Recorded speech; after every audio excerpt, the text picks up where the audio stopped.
আমার প্রশ্ন বুম্বাদাকে, সেটা হচ্ছে যে বাংলায় তোমাকে পুলিশের ছবিতে দেখেছি প্রবীর রায়চৌধুরী, এখানেও দেখে মনে হচ্ছে ওইরকমই একটা কিছু। তো Why do you need to talk in Bengali? আমি বাংলায় কথা বল। Why do you need to talk in Bengali? Why do you need to talk in Bengali? ও, আপনি বাংলায় প্রশ্ন করলে বুঝতে পারছেন না? এক একটা হিন্দি সিনেমা একটু একটু অভিনয় করেই আপনার বাংলা শুনলে অম্বল হচ্ছে। বাহ, আপনার জন্যই মনে হয় এই উদাহরণগুলো তৈরি হয়েছিল। 3 দিনের যোগী হয়ে ভাত রেখাও অন্ন, সাইকেলের দোকান দিয়ে ফুটো রেখাও লিক, আর গ্রামের ছোলা শহরে গিয়ে হলে তুমি বুট। তবে আপনার জন্য আমার ঠাকুরদা দারুণ একটা গল্প বলে গিয়েছিল, সেটা একটু শুনুন। একবার এক রাজা খেয়াল করলেন তার বাড়ির জেলে, যে প্রতিদিন খাল বিল ঘেটে রাজার বাড়ির জন্য মাছ নিয়ে আসে, সে হিসাব নিকেশ করে খুব সুন্দর পয়সা নেয়।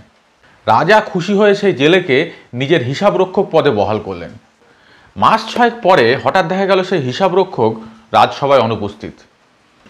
2 দিন পরে 3 দিনের দিন সে আসতে রাজা জিজ্ঞেস করলেন, কি অর্থমন্ত্রী, কোথায় ছিলে? হিসাবরক্ষক একটা হাঁচি মেরে বলল, মহারাজ, জলে ভিজে ঠান্ডা লেগে জ্বর হয়ে গেল। মহারাজ বললেন, এই শুকনোর মরশুমে তুমি বৃষ্টির জল পেলে কোথায়? সে বলল, মহারাজ, সেদিন রাজসভা থেকে ফেরার সময় একটা কুমড়ো ক্ষেতের মাচার নিচে দিয়ে যাচ্ছিলাম, কোত্থেকে এক পচা কুমড়োর 1 ফোঁটা জল ঠিক ব্রহ্মতালুর মাঝখানে পড়ল। কি বলবো মহারাজ, সেই জলে ভিজে আমার এত ঠান্ডা লেগে গেল, এত জ্বর চলে এলো, কি বলবো। এই শুনে নাপিত চিৎকার করে উঠল, গেল মহারাজ গেল, আমার মাথায় যে কটা অবশিষ্ট চুল ছিল সে কটা খসে গেল। আপনি তো জানেনই আমার অসহ্যের কথা শুনলে চুল ওঠে। ও বেটা সেদিন পর্যন্ত সকাল থেকে সন্ধে 1 গলা জলে দাঁড়িয়ে মাছ ধরতো, আর এখন কি হয় কিনা 1 ফোঁটা কুমড়োর জলে ওর ঠান্ডা লেগে জ্বর হয়ে গেছে। রাজা সব বুঝে হিসাবরক্ষককে পুনরায় মাছ ধরার কাজে বহাল করলেন।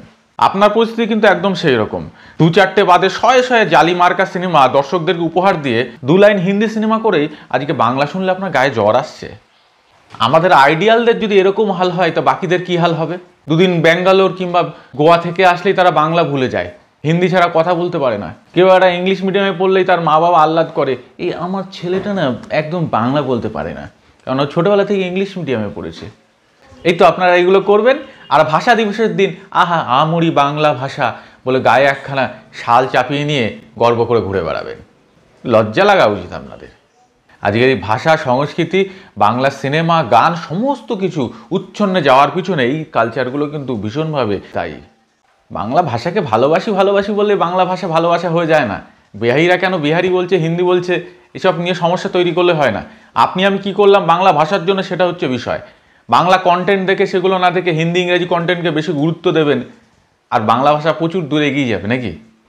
প্রতি মুহূর্তে বাংলা ভাষার মধ্যে ইংরাজি হিন্দি শব্দগুলো ঢুকিয়ে ঢুকিয়ে আজকে বাংলা ভাষাটাকে গলা টিপে মারছে আপনাদের মতো শহুরে লোকেরা। শুধু ভাষা দিবসে একদিন মাল্যদান করলে কিচ্ছু হবে না।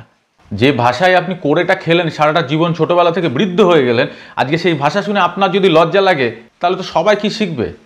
গর্বের সঙ্গে আপনি আমি সবাই বলবো, আমার ভাষা শ্রেষ্ঠ ভাষা।